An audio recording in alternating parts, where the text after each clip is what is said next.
Hi everyone, this is Simple Dad here. In this video, I'll show you how to turn on Dual Messenger on your Samsung Galaxy device. So Dual Messenger lets you clone your favorite chat apps like WhatsApp, Messenger, Telegram, Facebook or Snapchat, and you can use basically two accounts on one device.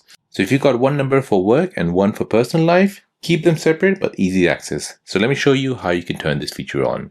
So here you want to go ahead and bring down the quick panel menu, tap on Settings. Now you're going to scroll down and find Advanced Features. Now you're going to go ahead and scroll down all the way until you see Dual Messenger. Tap on this. So here you have all the available message apps. So I've got WhatsApp, Snapchat, Facebook, Skype, and Messenger.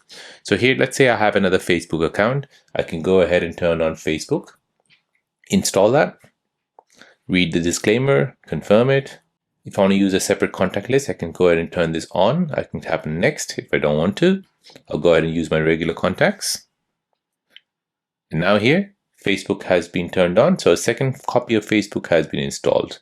So if I go to my home screen, if I search for Facebook, you'll see that there's two Facebook. So one is my normal Facebook, and the second one is my second account, Facebook. This will ask me to log in. So here I can go ahead and log in using my second Facebook, and then go ahead and use it on my Samsung Galaxy device. So this is no need for a second phone or extra app. You can keep business and private chats totally independent. You can avoid the confusion and accidentally messaging the wrong contact. So it's a game changer for entrepreneurs, freelancers, and anyone who multitask daily. So there you go, guys. That is how to turn the Dual Messenger on your Samsung Galaxy device.